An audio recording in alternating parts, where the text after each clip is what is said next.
Olá pessoal, vem chegando para mais um bate-papo com Ed. Hoje eu vou conversar com o roteirista de revistas infantis da Turma da Mônica e autor de livros em quadrinhos para crianças, o professor universitário João Marcos Mendonça. Nós vamos falar sobre o novo livro dele chamado Três é Demais.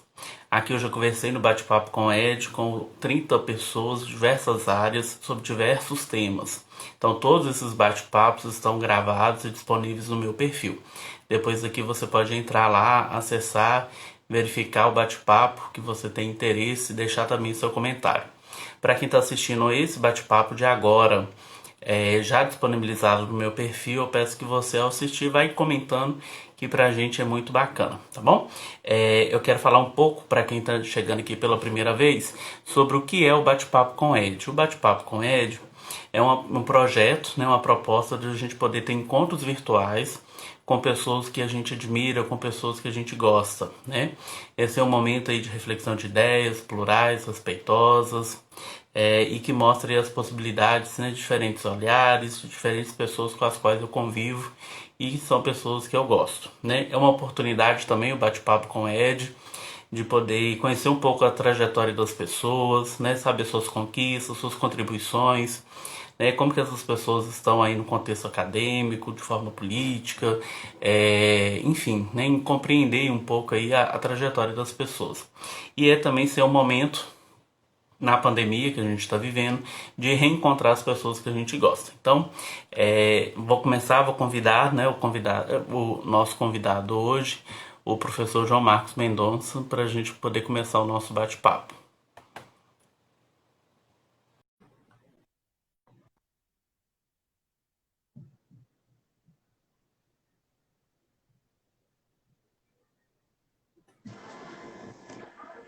E aí, João?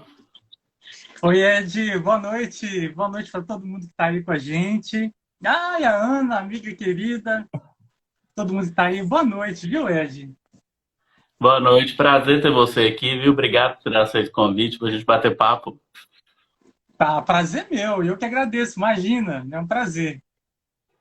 Bacana, né? Agradecer o pessoal que está assistindo a gente, né? Enquanto a gente está conversando, gente, se vocês quiserem chamar mais alguém para assistir a gente, tem aí uma setinha embaixo, você pode clicar na setinha e encaminhar para as pessoas, né, que você tem interesse aí que assistam a gente. E aí, antes de começar, eu vou apresentar o João Marcos, né? Para quem não conhece o João Marcos. O João Marcos, né, ele é professor no curso de arquitetura e urbanismo da Univale, né? Ele é graduado em Belas Artes pelo FMG, especialista em metodologia do ensino, né, pela Univale, e mestre em artes visuais também pelo FMG. Além de professor, né, o João Marcos ele atua como roteirista da Maurício de Souza Produções, na revista, né, infantis A Turma da Mônica, é autor de diversos livros, né, em quadrinhos para crianças e da série de tiras Escola de Passarinhos. E nós vamos falar hoje, né, sobre a trajetória dele, né, conversar com o João a respeito disso tudo, mas também sobre o novo livro que ele está lançando essa semana agora, que é Três é Demais. Então, esse é o convidado hoje do Bate-Papo com o Ed, né, eu estou muito feliz por encontrar o João aqui, que é uma pessoa, né, que todo mundo que tem a oportunidade de conviver na Univale admira, né, pela trajetória e pela pessoa que é. Então, muito obrigado de novo, viu, João, por estar aqui com a gente.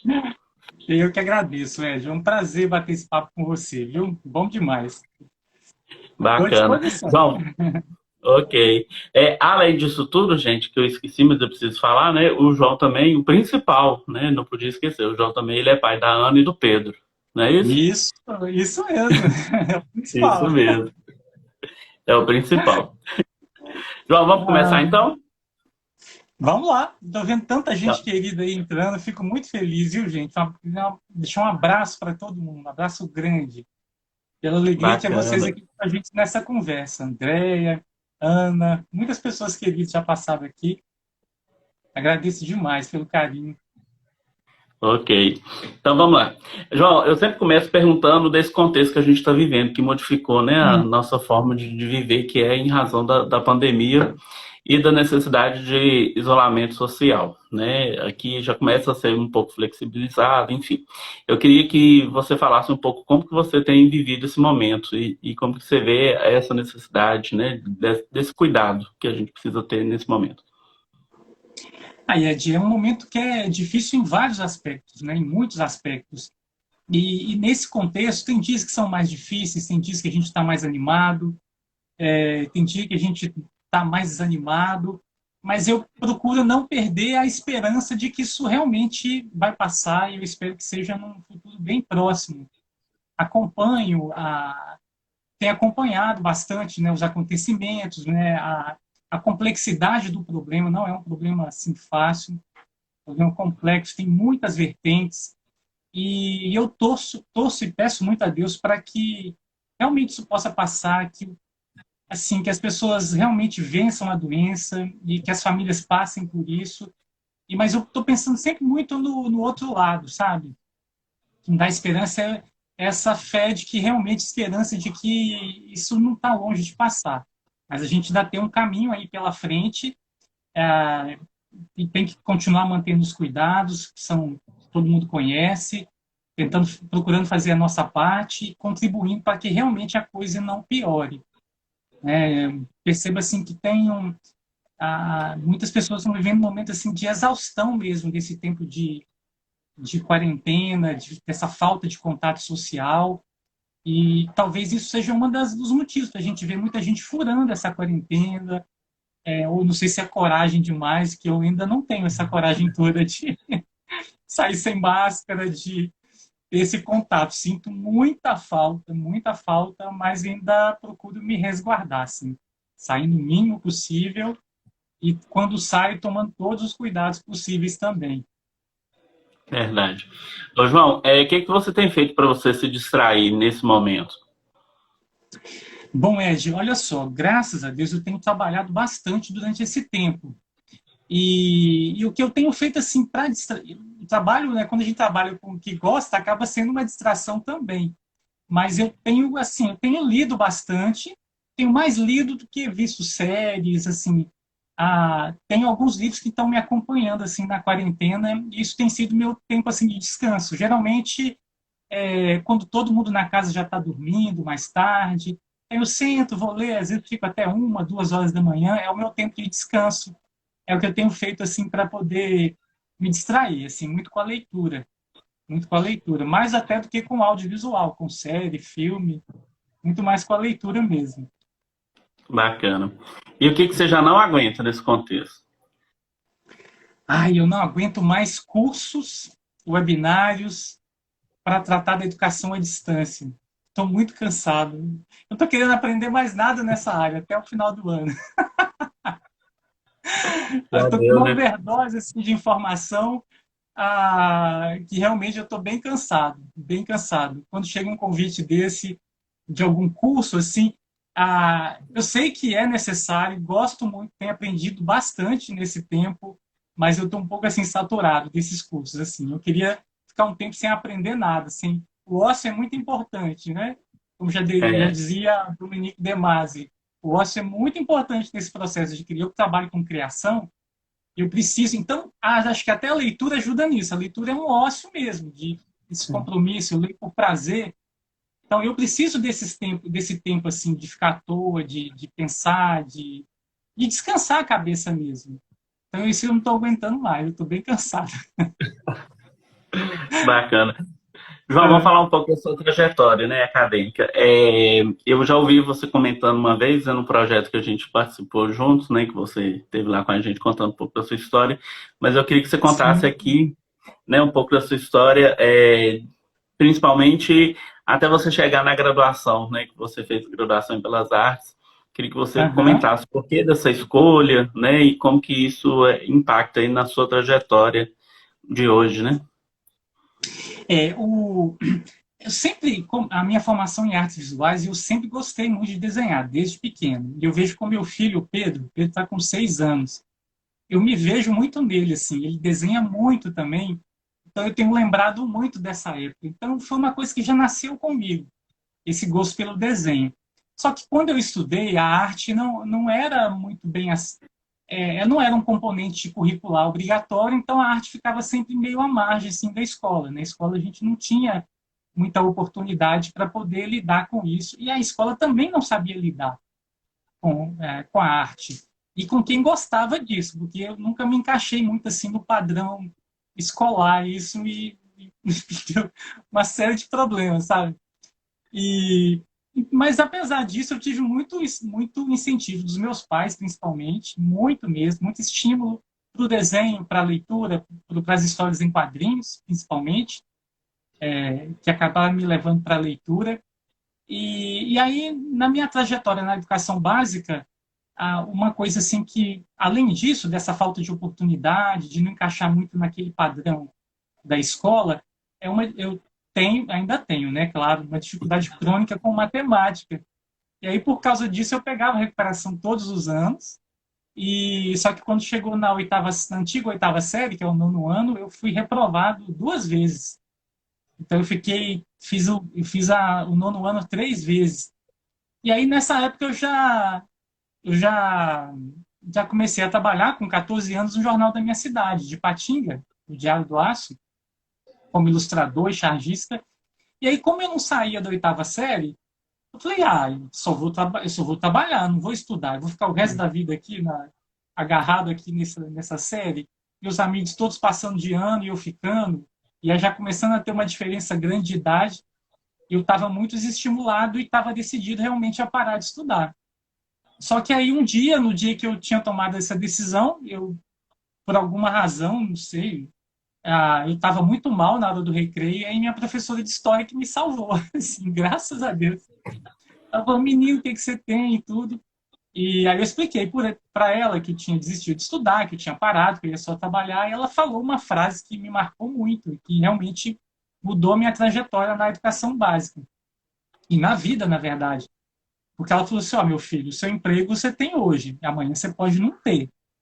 Mas, assim, a sua formação, ninguém tira isso de você. Você não pode parar de estudar. Aí ela me aconselhou a sair do colégio. Eu estudava num colégio que era muito apertado e era uma máquina para formar alunos para o curso de medicina ou engenharia. E eu não queria ser nem médico nem engenheiro. Por isso que eu sobrava lá, igual o Gilozinho, na escola, porque eu realmente estava fora daquele contexto. Eu não queria ser médico nem engenheiro. E aí eu mudei para uma escola, ela falou assim, vai para uma escola mais fraca, porque lá você vai conseguir passar. E, e aí você vai, porque meu sonho era fazer o vestibular para artes visuais, que tinha na UFMG e na UENG. Era em Belo Horizonte. Eu segui o conselho dela, mudei de escola, e a escola que era vista como uma escola fraca, na verdade, era um lugar que valorizava a arte, a cultura, tinha muitos eventos culturais. E lá eu me encontrei, Ed, porque eu gostava disso tudo, participava, fazia um jornalzinho da escola, ilustrava, escrevia as matérias. E a dona da escola, ela dava muita liberdade para a gente. A gente tinha liberdade para sair da aula, para fazer matéria. Desculpa para sair das aulas de matemática, na verdade. Eu saía das aulas para fazer matéria e ela me dava maior apoio, o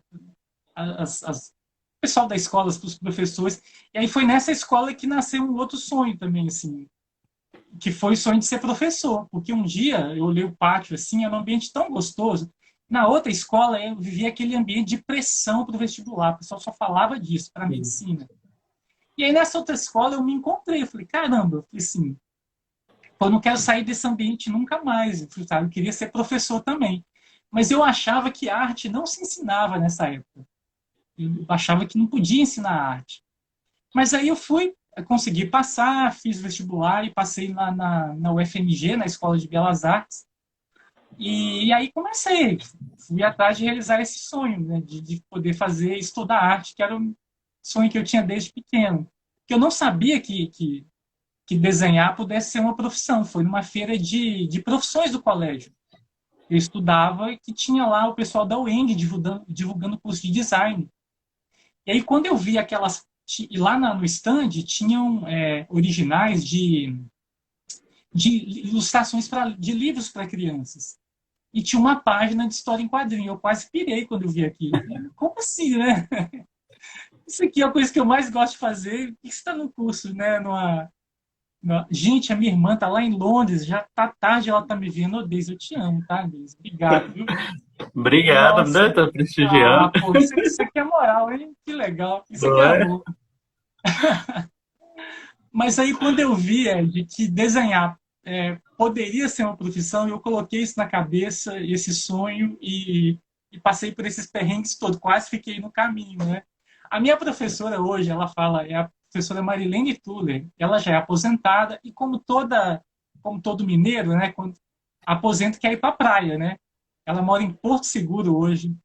Ela fala assim, meu filho, você exagera muito nessa história, você exagera muito na minha importância. Eu, professora, nada disso. Não exagero, não. Ela foi um anjo mesmo na minha vida. Eu falo com ela.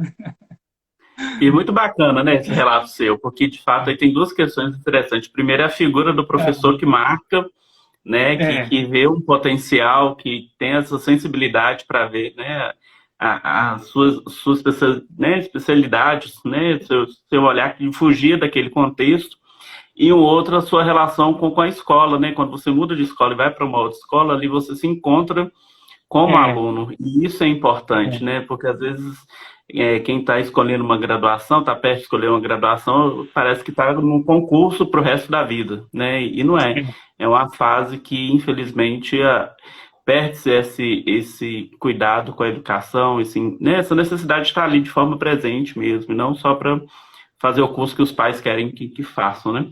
Ô, João, É. depois disso, você começou, né, a estudar, fazer sua graduação, e aí eu queria que você contasse um pouco da sua história até você chegar a ser, né, roteirista da Turma da Mônica, né, que as pessoas, todo mundo é apaixonado com a Turma da Mônica, né, e é muito bacana conhecer um dos roteiristas, né, acredito Aham. que seja uma equipe enorme e você compõe essa equipe, né, isso é muito bacana, Isso. conhecer um roteirista da Turma da Mônica. Como que foi até chegar nesse momento da sua vida?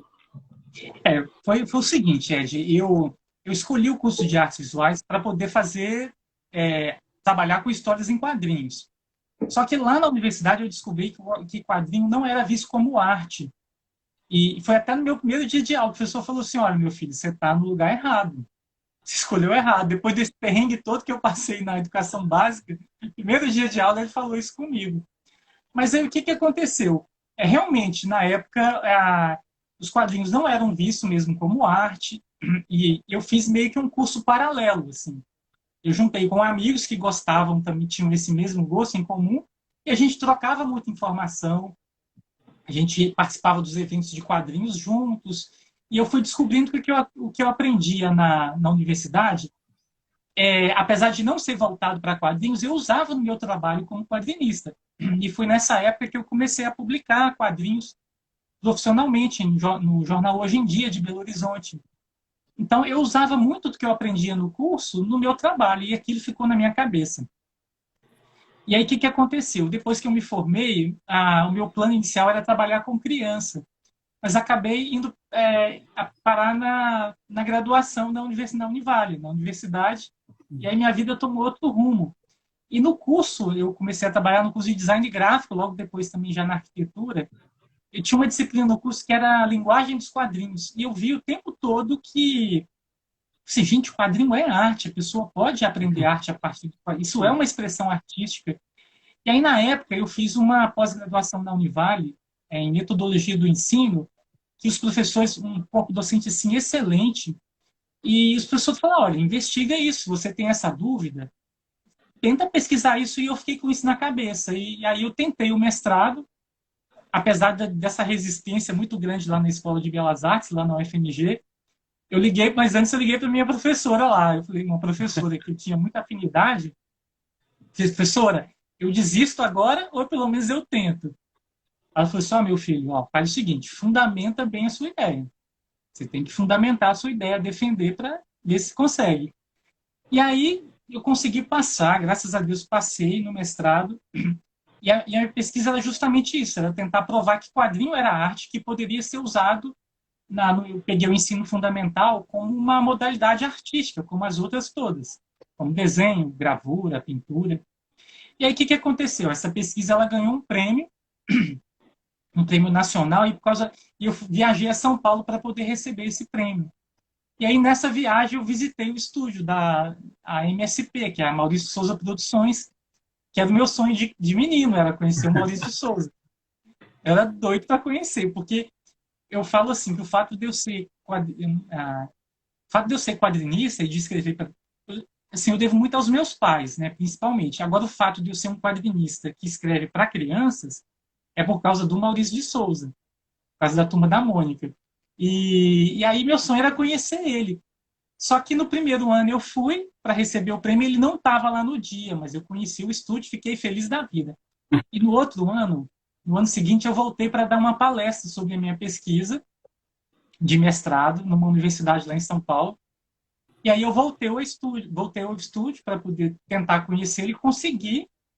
E levei para ele de presente uma revista de um projeto da Univale, que chama um presente especial sobre a questão da imigração e tudo. E aí o Maurício gostou, tirei a foto, cara, conheci, ele é muito simpático, bati um papo com ele, foi muito legal. E, e aí eu dei essa revista para ele de presente. Só que aí o que aconteceu? No mesmo dia ele leu a revista, logo depois ele leu, e eu estava lá na universidade esperando dar o horário da palestra, eu cheguei com muita antecedência, estava numa lanchonete, e aí eu tenho um amigo que trabalha lá no estúdio, que ele que foi a ponte para eu poder conseguir ir lá, para poder conhecer. E quando eu tô lá, assim, comendo meu pão de queijo, ele liga, ele falou assim, João, você tá sentado, João? Tô, o que que foi? Ele falou assim, você não vai acreditar, cara. O Maurício leu a sua revista, gostou muito e perguntou se você tem interesse em trabalhar com a gente, escrevendo histórias da Turma da Mônica. Ed, mas eu chorei demais, cara. Nossa vida. Rapaz, eu fiquei muito emocionado. Você tá doido? Eu fiquei tão emocionado que, pra você ter uma ideia, aí liguei para casa, lá para Ipatinga, liguei para minha esposa, foi um chororô enorme. E aí, essa palestra foi lá na USP, lá na Escola de Comunicação e Artes da USP. Da USP.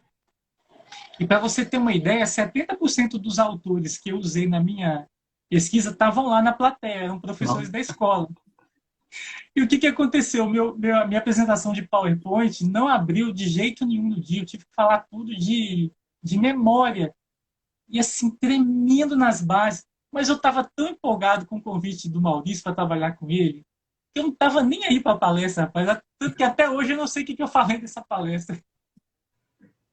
Eu só pensava no Cebolinha, na Mônica, no Chico Bento. Até hoje eu não sei o que eu falei nessa palestra, de tanto que eu estava assim, nas nuvens com esse convite. E aí foi assim que eu comecei a trabalhar, isso já tem 11 anos. É... Ah, que legal, tanto recadinho, que legal, olha. Obrigado, gente. Não é? Nossa vida, eu fico, não sei se eu falo, eu vejo muita gente legal. Mas é isso, Ed, ó, já são 11 anos, mas até hoje eu, assim, até hoje parece um sonho. Outro dia a gente teve uma reunião online, aí você entra e tá lá o Maurício. Ele, oi, João! É surreal um negócio desse. Para quem cresceu lendo as revistas da Turma da Mônica, e quem me conhece desde a infância, assim, lá em casa não tinha onde guardar revista, assim, da Turma da Mônica. Ainda hoje é assim, mas desde pequeno era assim. Então, assim, é muito legal. Não é fácil, assim, é muita responsabilidade. Escrever para criança não é fácil, né? São milhares de leitores. É uma responsabilidade muito grande, mas assim, é muito legal, assim, é surreal, para te falar a verdade, até hoje. Não tô nada Muito acostumado. Até... bacana esse seu relato. João, É, não estava no ah, nosso script, mas assim, mudou muito escrever para a Turma da Mônica de quando você começou para hoje, né? Porque o mundo mudou, algumas questões hoje, né, são mais problematizadas para trabalhar com criança, enfim. Como que você percebe isso, desse cuidado com o conteúdo, principalmente? muito, Ed. E impressionante, outro dia eu estava pensando sobre isso. A gente estava conversando no grupo tem um grupo de roteiristas, a gente estava conversando sobre isso. E se for ver historicamente, é pouquíssimo tempo. Né? Tem 11 anos que eu trabalho lá, mas assim, há pouco, assim, mudou muito. Eu vejo as histórias de quando eu entrei para agora, elas são completamente diferentes. Mudou muita coisa, né? A gente muda como pessoa e o mundo muda também. A percepção das coisas, do mundo, a visão de mundo, isso e a gente está passando por um momento de mudanças assim muito grande. E claro, os quadrinhos como a arte, ela é um reflexo do mundo que a gente vive. É a frase que eu mais falo para meus alunos. Eu vi aqui alguns entrando. A coisa que eu mais falo na aula, eu sou professor de História da arte, arquitetura e do urbanismo, né? Lá no curso de arquitetura, na Univale, e a frase que eu mais falo na disciplina, olha, a arte é sempre um reflexo do mundo que a gente vive. Então, as histórias, até as histórias em quadrinhos, elas refletem mesmo esse mundo que a gente vive. E como a gente lida com o público infantil que está em formação, o cuidado é muito maior. É muito Sim. maior. Então, algumas questões a gente discute, outras elas aparecem naturalmente na forma de você contar a história. Então, assim, tem mudado bastante, assim, significativamente. Não só na Turma da Mônica, mas as histórias que eu escrevo também. E aí você vai conhecendo mais o seu público, você sabe a, como é que você pode abordar determinados temas. Então, mudou muito, assim, nesses 11 anos que eu estou lá, as mudanças são grandes mesmo, né? Então, por exemplo, foi que o ano passado que a Turma da Mônica tem um núcleo de personagens, já tinha personagens negros, mas agora a gente tem um núcleo mesmo de personagens que são ativos, que sabe, que são fantásticos, que tem assim a personalidade bem definida, participam das histórias principais. Eu outro dia estava pensando, gente, demorou tanto tempo, né? Mas Uhum. ainda bem que tem, está sendo bem trabalhado. É coisa recente, tem 1 ano, 1 ou 2 anos, Sim. né? Então isso é muito legal, tem mudado muita coisa, assim, e para melhor, eu acredito, em vários aspectos para melhor. Bacana, João. João, além disso, você é autor da série de tirinhos na Escola de Passarinhos. Eu queria que você falasse como que surgiu essa proposta, como que você recebe aí, né, os elogios, né, o pessoal que acompanha, enfim. Ó, tá. Pois é, a Milena, que é o nome da personagem, do Maurício. Olha, eu brinco, de que a escola de passarinhos é minha terapia para não pirar com a educação, com as questões da educação.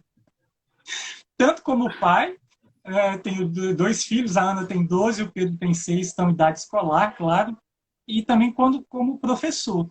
Então, o que mais me incomoda é pensar, eu vejo assim para os meus filhos, muita coisa. É claro que a escola mudou muito, mas tem muita coisa que precisa ser mudada ainda.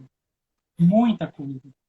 E isso me machuca muito, assim, me dói muito quando eu vejo assim, isso acontecer. As coisas que eu sofri na escola, eu vejo isso se repetindo com os meus filhos, isso me incomoda demais, muito mesmo.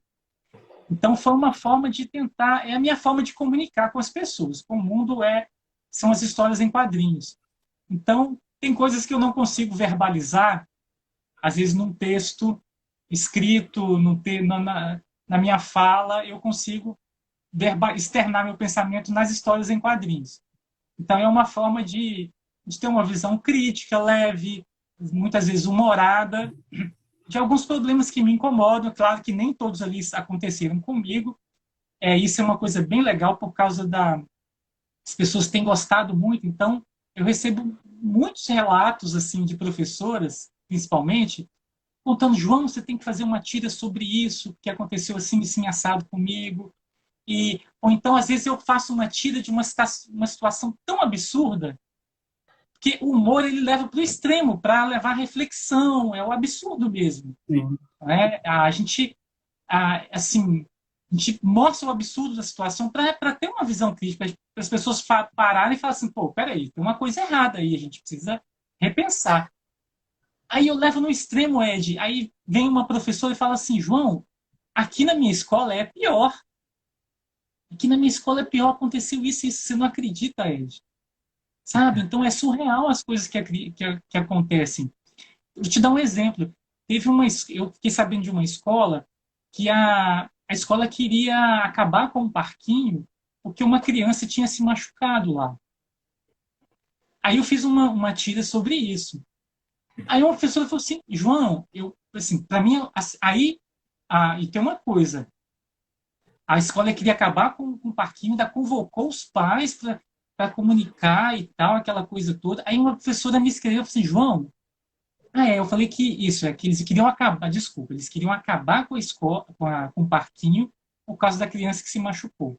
Aí uma professora falou, olha, João, aqui acabaram, uma criança se machucou, e aí as crianças mais velhas falam para as mais novas, olha, lembra quando a gente brincava aqui na escola, tinha um escorregador, tinha, sabe, umas coisas assim. e várias outras questões assim. Então, vários casos, assim, alguns aconteceram comigo, eu fico ligado, e assim, às vezes eu vejo, muda alguma coisa, mas tem sido uma experiência fantástica. Fantástica esse diálogo com os professores, as mensagens que eu recebo, os comentários, a saber que as tirinhas têm chegado a tantas pessoas. E é uma forma também, como eu te falei, a minha terapia, assim, para poder lidar com as coisas da educação. Bacana, João. João, você já tem É, vários livros, nem quadrinhos para crianças. Pela minha conta lá, eu fui lá no Solax pesquisar um pouco, já tem mais de 15 livros. Eu queria que você falasse um pouco, né, como que surgem as ideias, em especial a ideia, né, dos irmãos, né, e deixa você apresentar os irmãos principais, as suas histórias, que estão inclusive no novo livro. pois é. Ó, as histórias, geralmente, elas surgem da vida mesmo, das observações. Eu fico sempre muito atento, Ed. Principalmente como eu escrevo para criança, onde tem criança eu fico atento, assim, observando o que, que elas fazem, o que, que elas falam. E eu tenho um laboratório em casa, né, com os dois filhos. Então, eles me inspiram muito, tanto para o meu trabalho pessoal quanto para a turma da Mônica. Então, eu sempre fico assim, com uma antena ligada mesmo, o Wi-Fi ligado para captar isso tudo aí. E, então, a maior parte das histórias surge assim. E aí, só lembrando, voltando à questão dos passarinhos, né? Então, eu já vinha com essa ideia, mas eu falei assim, gente, mas eu queria uma forma de. Como é que. Eu queria, assim, fazer uma. Foi uma coisa muito sem, assim, sem compromisso de dar certo nem nada. Era uma coisa mais como um hobby mesmo. Aí eu escolhi os passarinhos porque eles um animal tão frágil, né? Tão singelo, no meio dessa estrutura que foge a nossa. Mas que a gente queira mudar, é uma estrutura tão difícil, e pelo menos a minha educação básica foi muito sofrida, então por isso que eu escolhi o passarinho para representar, e é uma metáfora muito usada pelo Rubem Alves também. Eu gosto muito, né? Então também foi isso. E a dos irmãos foi o seguinte: na época, eu sempre, desde criança, eu sempre fazia as minhas revistas em quadrinhos, com caneta Bic, com lápis de escrever. E aí, quando eu comecei a trabalhar no jornal lá de Patinga, eu tinha 14 anos, eu queria também publicar, eu fazia as charges e eu queria publicar as tiras. E aí eu falei, bom, para fazer uma tira diária, eu preciso de ter personagens que vão me dar subsídio para eu criar uma história todo dia. E aí eu olhei para minha casa, eu tenho duas irmãs, a Deise, que estava aí, né? Ela já falou que é ela. Pois é, a Deise e a Flávia. Realmente os personagens são o Mendeleev, que sou eu, e a Telúria, que na verdade é uma mistura das duas, mas na verdade é a Daisy. A Daisy é uma figura, ela é muito divertida, muito engraçada até hoje. Ela é uma personagem. Tanto que quem conhece ela e lê as histórias fala assim: nossa, mas essa aqui é a Daisy escrita. Ela é uma pessoa muito divertida, que todo mundo gosta de estar perto. Ela, assim, ela emana alegria, é uma pessoa, assim, maravilhosa. Mas ela me deu muito trabalho quando eu era criança. E aí eu falei, gente, eu podia transformar essas histórias que acontecem na minha casa em histórias em quadrinhos. E foi assim que surgiram os personagens. No início ela não gostava, Ed, porque era quase que factual. Acontecia uma coisa em casa, no outro dia estava no jornal, né? Ela, como é que você fica falando, mostrando essas coisas? As pessoas vão saber que sou eu, né? Mas hoje ela gosta, né? Ela gosta pra caramba. E, e aí os personagens, eu comecei publicando independente, né? Eu mesmo banquei as duas primeiras edições, tive a ajuda de amigos, queridos que me ajudaram. O dono do jornal, na época, me ajudou também com a primeira tiragem. E aí, depois de um tempo, eu consegui realizar esse sonho que era de publicar por editoras, porque quando a publicação é independente, o autor faz tudo. Ele escreve, desenha, ele que vende, ele que leva os livros, então a gente não dá conta de fazer tudo, dá muito trabalho. Mas aí depois eu consegui publicar por uma editora e já são, com os personagens, são 5 livros. São 3 com eles por volta de 7, 8 anos. E tem mais 2 que são com eles menores, que é para o primeiro leitor iniciante, até 5, 6 anos, que é uma outra coleção que chama Meu Primeiro Quadrinho. E o mais novo é esse aqui, que vai ser lançado amanhã, que é o 3 é Demais. Porque é uma brincadeira com uma das histórias do livro, porque o livro são várias histórias diferentes, são várias histórias curtinhas. São Ah, que como bacana. se fosse. Hã? Bacana. Então são várias histórias num livro só. Isso. Cada página, Ed, é como se fosse uma pequena crônica em quadrinhos dessa relação entre irmãos, nessa vida em família, principalmente a relação entre irmãos. E tem uma das histórias no final que se chama Três é Demais, que é quando ela acha que vai ganhar um irmãozinho novo lá. Aí a Telúria pira, né? Que Ela pira bacana. com, ela pira com a possibilidade de ter mais um irmãozinho. E é uma brincadeira também, porque é o terceiro livro da série. Então é uma brincadeira assim, com o título, mas o título vem realmente dessa história. Ô, Giane, obrigado, querido, pelo carinho da presença aí da mensagem. Que legal. Muita gente querida. Então vai ser amanhã, Ed. E, e cada livro novo, assim, é uma alegria. A gente brinca que é um filhote que nasce. Dá muito trabalho. Esse livro aqui, eu fiquei mais ou menos uns 2 anos e meio trabalhando nele. Primeiro porque eu faço todo o processo sozinho. Eu, eu crio as histórias, depois eu vou desenhar. Essa parte do desenho dá muito trabalho. Nesse ainda tive a ajuda de um ex-aluno, o Pablo, que escaneou os originais para mim. Eu ainda faço tudo à mão, com caneta. E depois tem a parte de colorir, que dá muito trabalho. Então foi mais ou menos 2 anos e meio para poder terminar, mas assim, a alegria que a gente sente quando está pronto, quando chega assim, a editora manda, é muito grande. Aqui o Celso está perguntando, um abração, viu, Isso. Celso? Vai ter você aqui. Ele vai estar vendo amanhã, a partir de amanhã no site da editora Lê. Eu vou postar o link e vai ser com. E até o dia 20, quem comprar até o dia 20 vai ter o livro autografado e frete grátis, tá? Que bacana. Então até dia 20 agora, a partir de manhã. É a partir de amanhã até o dia 20. Quem comprar pela loja da editora, Sim. mas, acho que é loja Bom de Ler, que é o nome. Aí eu vou postar nas minhas Uhum. redes sociais e tudo, e vai estar sendo vendido. A Hilara, minha coordenadora, está aqui. Um abração, Hilara. Hilara é inspiração também para várias histórias. Dessa dificuldade, ela tem 3 filhos, dessa Aham. dificuldade de lidar com a quarentena, aulas online, o trabalho. A Hilara me inspirou em várias histórias. E é bacana, né? Porque as Beijo, pessoas beijo, que Pamela. convivem com você acabam virando laboratório, né? Porque todo mundo que Sim, convive com você, que tem criança por perto, começa a contar as histórias e aí você vai captando. Muito bacana. isso, isso. E aí eu vou anotando tudo. As histórias vão sendo criadas assim ao longo do tempo, Ed. Eu vou guardando. Ó, vou te mostrar aqui, ó. Isso aqui tudo são ideias para o passarinho, ó. Eu vou anotando. Várias eu não aproveito, algumas eu dou uma melhorada no texto, mas eu vou anotando tudo. Uma frase, ah, às vezes a gente tem uma reunião, aí eu anoto tudo, assim, uma frase que uma pessoa fala. Eu fico ligado o tempo todo, assim. Bacana. Então, quem tiver interesse, né, no livro, né, a partir de manhã, né, vai poder entrar no seu perfil aqui no Instagram, vai ter lá o acesso também, né, como Isso, adquirir, e até o dia 20 recebe o livro autografado e uhum, frete grátis. isso. Acho que o frete grátis também. Eu vou confirmar com a editora, eu tenho quase Tá, certeza que sim. tá ok.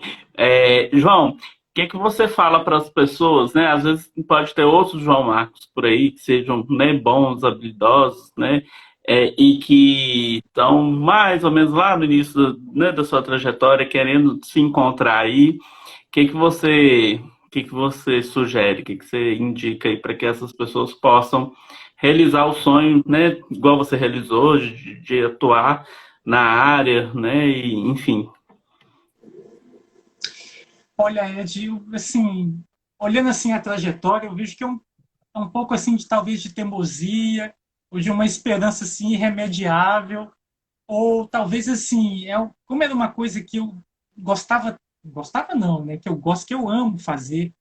Eu fui, né, alfabetizado através dos quadrinhos, os quadrinhos foram a minha janela para o mundo na infância, porque a gente não tinha, pelo menos eu não tinha muito contato com livro infantil A gente tinha poucas opções na época. Então, assim, eu era, assim, na infância, eu era apaixonado por esse universo, com o desenho. Então, por mais que, assim, as dificuldades, na verdade, elas acabaram, assim, me dando mais motivação para perseverar nesse sonho. Não foi fácil, várias vezes eu pensei em desistir, mas eu acho que a perseverança, investimento também, no meu caso, né, investimento em leitura, informação, eu sempre procurei, assim, saber, dentro da minha área de atuação, que é histórias em quadrinhos para crianças, eu sempre quis saber, podia ser a pior revista em quadrinhos do mundo, mas eu comprava para ver o que que... Ah, tá, é ruim, mas por que que é ruim? Ah, é boa? Por que que é boa? Eu sempre tive esse cuidado de analisar, dentro da minha área de atuação, ou da área que eu queria atuar, eu sempre procurei pesquisar muito e entender como é que aquilo funcionava. E sempre tentei trazer para o meu trabalho. E muito trabalho, muito trabalho. Então, assim, eu falo que eu brinco que eu conto só as partes boas, né? A minha esposa que tinha que contar o outro lado. São os feriados, trabalhando, as madrugadas, para dar conta de entregar o livro, ou para conseguir fazer tudo ao mesmo tempo. Às vezes as pessoas perguntam, não, como é que você consegue fazer tanta coisa ao mesmo tempo? Trabalhando, não tem mágica, né? Então são algumas madrugadas, alguns feriados, a culpa de não dar mais atenção para os filhos, que é a que mais me corrói, que o meu escritório é em casa, né? E, então isso me mata assim de culpa. Mas eu acredito que essa perseverança mesmo, investimento dentro de conhecer mesmo a área que a pessoa pretende atuar, tentar buscar essas informações e a perseverança, assim, fé em Deus e perseverança. E um detalhe que eu conto pouco, mas na metade do meu curso lá de artes visuais, eu quase saí do curso, quase abandonei, porque eu não via perspectiva de trabalho, não via perspectiva de trabalho, porque eu fiquei apavorado, eu já namorava minha esposa, eu queria casar, ter filho, família, o que eu vou arrumar da minha vida? Formado em artes visuais. No auge do meu desespero, Ed, eu fui na faculdade de enfermagem lá da UFMG e pedi a matriz curricular do curso para ver as disciplinas. Eu ia mudar para enfermagem, porque era uma coisa mais parecida com profissão na época, assim. Ah, é uma profissão, né? Uhum. Isso aí eu sei que eu vou trabalhar depois de formado. De tão desesperado que eu estava. Mas aí eu falei, pensei assim, bom, eu já estou aqui na metade do curso, eu lembro direitinho, eu pedi para Deus, falei assim, oh meu Deus, ó, então tá, eu vou terminar o curso agora é com o senhor, porque não vejo perspectiva nenhuma. E graças a Deus deu certo, sabe? Mas é um pouco de teimosia e esperança, eu acredito, assim, se eu pudesse resumir, e fé em Deus, porque não é fácil não, mas a gente vai Isso caminhando. mesmo, Quando a gente ama, a gente passa essas barreiras todas, eu acredito, né? com certeza. E tudo coopera, né, para dar certo. E também, É, assim, é. quem tá, né, aí aprendendo, tá se identificando, uma boa opção também é ir no canal do João Marcos no YouTube, lá ele tem várias dicas, né, eu fiquei lá hoje vendo lá, material muito Ah, bom, né, que obrigado, vale a Ed. pena também consultar, né. No caso do desenho, sim, eu quero mandar um beijo aqui para a Nisley, amiga querida. A Nisley, obrigado, querida. O canal o Traço a Traço, ele foi um canal pensado para criança, mas na verdade, pra outra surpresa, tem muitos, tem uma audiência assim grande de adultos que escrevem para falar que aprenderam, que gostam e tudo. E ele é um fruto do meu mestrado também, Ed. É Que nessa bacana. perspectiva de mostrar que o desenho pode ser acessível, para tirar aquela mística do desenho realista, o naturalista, que é muito forte aqui no Brasil, que é uma tradição cultural mesmo. As pessoas acham que só desenha quem sabe fazer aquele desenho realista. Mona Lisa, do Leonardo da Vinci, por exemplo. E não é Aham. assim. Eu não sei. Assim, eu fiz na faculdade, mas depois não fiz mais. Mas até hoje as pessoas chegam assim: ah, João, você não desenha, de verdade, você só fazer esses desenhos assim, esses bonequinhos. As pessoas acham que isso não é desenho, mas é.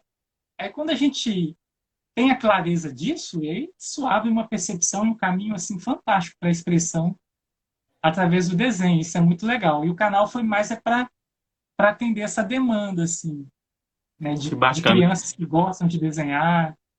Né? E eu tive isso na infância com o Daniel Azulay. a turma do Lambi Lambi, que era um artista, um quadrinista, que ele ensinava, assim, eu ficava lá na televisão vendo ele desenhar, era muito legal, assim. Aprendi um Que tanto bom, né, também. João? É, João, e como que é, por outro lado, né, toda a sua produção, o foco, né, são as crianças. E aí, por outro lado, você é professor universitário, que são pessoas adultas, né? Como que é essa experiência de trabalhar com arte, com adultos e na docência superior? cara, Ed, eu amo trabalhar na universidade, eu amo, porque, primeiro, porque eu aprendo muito mais do que eu ensino, falo isso com toda sinceridade, muito. Esse contato com os alunos, para mim, é revigorante, a gente aprende um tanto. Eu brinco que os alunos não deixam a gente ficar obsoleto, parado no tempo. A gente tem que estudar o tempo todo, eles trazem tanta coisa legal para a gente, então eu amo assim trabalhar com eles, amo mesmo. Tanto que eu sinto muita saudade dessa convivência, dessa proximidade, conversar no intervalo, sabe, dessa convivência boa mesmo. Então eu gosto muito, gosto não, eu amo trabalhar na universidade com os alunos. E gosto também porque eles chegam com, apesar de ter tanto tempo, assim, melhorou muito a questão da arte na escola, mas ainda tem um caminho muito longo para melhorar. Então, eles chegam com essa dificuldade de quem não é educado para poder se expressar através da arte, ou para a criação mesmo. Porque a gente é educado na educação básica para dar as respostas certas. Ou é A, ou B, ou C, ou D, ou E. Ou então você tem que, se for discursiva, tem que ser aquilo que o professor quer. E aí a arte não, a arte é ciência, mas não é ciência exata. A resposta pode ser um, pode ser dois, pode ser 1 milhão. Você tem um leque de possibilidades. E aí os alunos, eu até fiz uma tira sobre isso na escola de passarinhos. E aí os alunos chegam muito travados. A gente tem um trabalho enorme mais de convencê-los de que eles são capazes de criar, de se expressar através da arte. A dificuldade é muito mais essa do que técnica. Porque quando eles descobrem que eles podem se expressar através da arte, aí acabou. Eles fazem trabalhos incríveis, assim. A gente tem cada artista lá no curso de arquitetura que você não acredita. Eu já chorei em trabalho, apresentação de trabalho, assim, de emoção, mais de uma vez, assim. E eles não têm a dimensão da beleza do trabalho, porque eles não são educados para isso na educação básica. Eles não têm essa formação. Eu lembro uma menina, uma vez ela apresentou um trabalho tão bonito que eu me emocionei e chorei. Pessoal, o que é isso, João? Eu falei assim, pena que você não tem a dimensão da beleza do trabalho que você fez, do seu talento, mas eu espero que, e eu estou aqui para ajudar nisso, para que você perceba, e você tem até o final do curso para aprender. E é legal que no final eles falam assim, nossa, João, que vontade de voltar para aquela... Porque as disciplinas de arte são no início, que vontade de voltar, porque eles vão amadurecendo e vão mudando esse olhar para a arte. Então é fantástico, Ed. Assim, eu tenho o maior prazer de fazer esse trabalho na universidade, de descobrir, de ver nascer, assim, ou de ver brotar mesmo tantos talentos assim que a gente recebe lá na universidade. É gratificante trabalhar com isso. Aí quando eu falo assim que eu fiz a licenciatura em arte, aí eu falei assim, olha, meu projeto era trabalhar com criança, eu vim trabalhar com vocês. Eles, então você não mudou nada, né? Continua. E é bacana, né? Porque Mas, eu acho que é, eles devem despertar esse olhar, que infelizmente, né, não foi despertado até então, né? é, Mas por outro lado, depois eles conseguem pensar dentro da área deles com um outro olhar que talvez seja o diferencial profissional para eles, né? Essa sim, sensibilidade, né, na área. isso, ainda mais na arquitetura, Ed, que é, né, o curso que eu trabalho, né, a formação que eu estou lá com eles, na arquitetura isso é fundamental. O arquiteto ele tem que ter um olhar assim. Eu falo que é um curso muito difícil porque ele está nas duas, ele lida tanto com a área de exatas quanto de humanas. Ele tem que ser racional e tem que ser criativo. Eu brinco, eu não dou conta. Jamais, assim, só amo arquitetura, assim, sou apaixonado com o curso, mas eu não seria um bom arquiteto, porque tem essa parte que lida com a lógica, com a racionalidade, com a exatidão que eu tenho dificuldade. Mas eu falo com eles, olha, vocês estão de parabéns, porque é um curso dificílimo. O arquiteto ele tem que ser bom nas duas áreas do conhecimento, e a gente sabe que isso é errado. né? A gente sabe tanto que isso é raro. Então, eu admiro demais, assim, meus colegas professores, arquitetos, os alunos pela escolha e por eles vencerem essa formação. E essa semana agora, uma amiga me pediu contato, assim, de egresso, alguns egressos, um trabalho específico.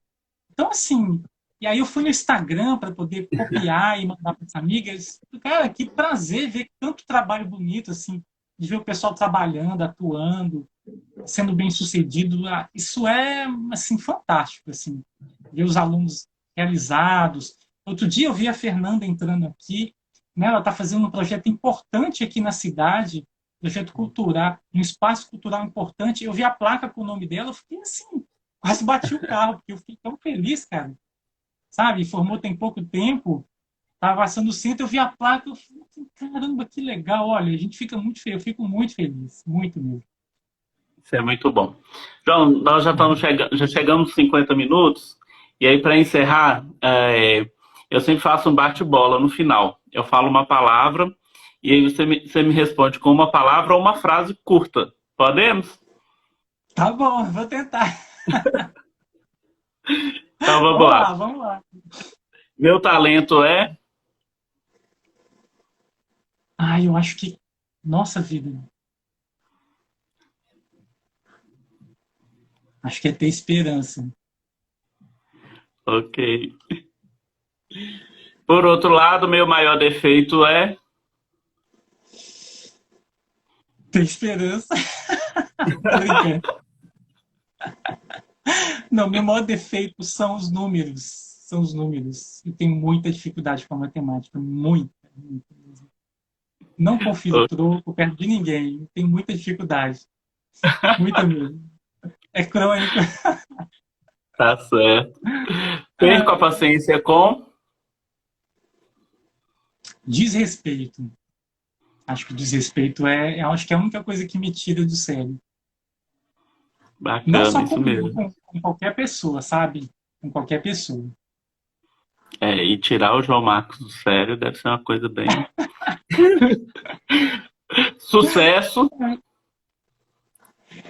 E o sucesso eu acho que é quando aquilo que a gente faz tem valor para a gente e para as pessoas que estão em volta da gente. Acho que isso é que é um filósofo francês que fala isso, que o Luc Ferry, se eu não me engano, que fala isso. Que é um livro dele que chama O que é uma vida bem-sucedida.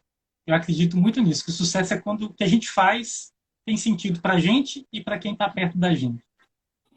Bacana. Um medo. Oi? Um medo. Um medo.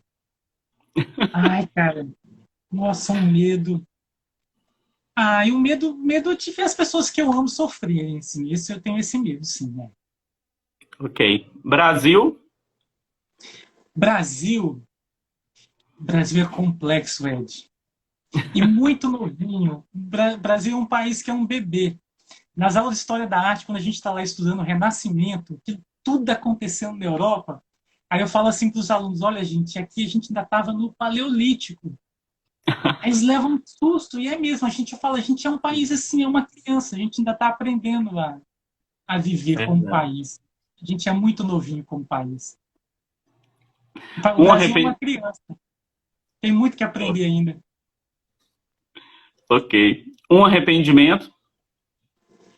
Um arrependimento ter entrado no cheque especial no banco pela primeira vez na minha vida. Ok. Isso dá para arrepender mesmo. É. Estilo. Oi? Estilo. Estilo, em que sentido assim você fala? Artístico? Aí é com. Ah, eu gosto da cultura popular. Tudo que vem da cultura popular, eu acho que tem uma simbologia, uma força, um amor assim que é difícil de explicar. Nossa, eu Por gosto quê? demais. Tudo que... Hã? Por Por causa quê? justamente por causa dessa, porque tudo que vem da cultura popular vem assim do coração, sabe? São pessoas geralmente autodidatas, são pessoas que aprenderam com a experiência, com a oralidade. Então, para mim é uma coisa que tem muito valor. tudo que vem da cultura popular. Eu admiro muito. Esse é o meu estilo, se eu pudesse escolher. Ok. Raiva. Raiva. Ai, Ed, eu tenho, assim, talvez com injustiça. Injustiça da raiva. Acho que da raiva, sim. Toda Ok. injustiça. Né? Um time, o Celso perguntou, o galo mais lindo do mundo, Celso. Claro. Tá vendo? Ninguém é perfeito, gente. Um, Ah, um sonho. ai, um sonho. Ai, ver meus filhos crescerem. Sendo adultos, bem-sucedidos, trabalhando felizes. Esse é meu sonho, assim, com saúde. Bacana. E aí, você gostaria de ser quem por um dia? Pode ser do nosso tempo ou do passado. Quem que eu gosto? Ai, acho que talvez o Walt Disney. Walt Disney.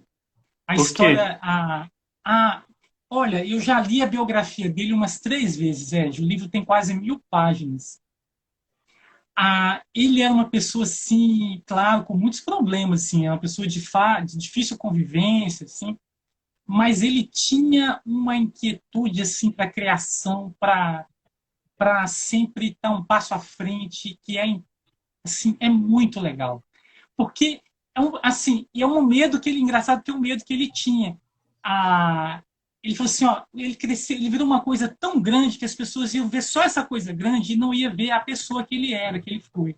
Sim. Ele falou só, o final, ele falou, o Walt Disney virou uma outra coisa, ele não é uma pessoa mais, ele tinha consciência disso.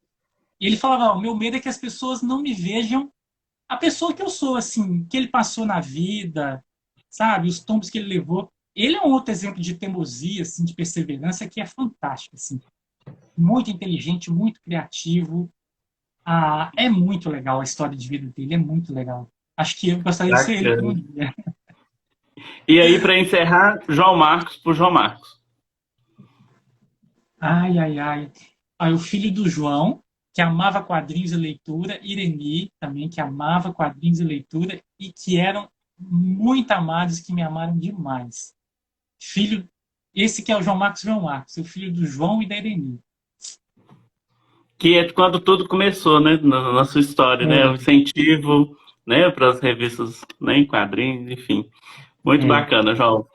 Você imagina, de um filho chegar na década de 90, meados da década de 90, e falar assim, eu quero fazer artes visuais. Né? Uma pessoa, eu nasci numa região que é metalúrgica, isso era assim, completamente fora do padrão. Né? E meus pais sempre apoiaram o tempo todo, desde pequeno, desde a infância, na graduação, o tempo todo, Ed. Que Sabe? bom, né? Eu vejo tanto que os adolescentes sofrem com isso, com a pressão dos pais. A gente tem vários alunos assim, mesmo na arquitetura, que é um curso mais reconhecido. Então, eu dou muito valor que meus pais fizeram assim comigo, o apoio que eles me deram. Eu quero, se eu fizer 10% que eles fizeram comigo com meus filhos, eu estou satisfeito. Muito bacana. João, infelizmente nós temos um minuto. Quero te agradecer por ter, né, aceito bater papo. Eu gostei muito. Foi muito bacana. Obrigado, Obrigado. Ed. Eu também gostei. Eu quero mandar um abraço, um beijo para todo mundo querido aí que esteve com a gente. É uma honra mesmo, uma alegria receber esse carinho da presença de cada pessoa que esteve aqui. Queria poder dar um abraço em todo mundo. E agradecer, Ed, por esse papo tão bom, viu? Bom Eu demais. gostei. Muito Eu obrigado. também. Obrigado, Obrigado pelo pessoal, que está convite, viu? aqui. E aí, assim, avisar que na próxima quinta, dia 17, agora, eu vou conversar com o jornalista e radialista Carlos Albuquerque, que trabalha na Ai, que InterTV dos legal. Vales. Nós vamos falar sobre os 70 anos da televisão brasileira. Então, ele é o convidado de quinta-feira. Está todo mundo convidado para poder bater papo com a gente. Então é isso. Obrigadão, João. Pô, que Obrigado, legal. Muita pessoal. gente querida aqui. Giane, Dani, lá de Goiás, todo mundo aqui. Muita gente querida. Obrigado, viu, gente? Um abraço grande, uma ótima noite para vocês.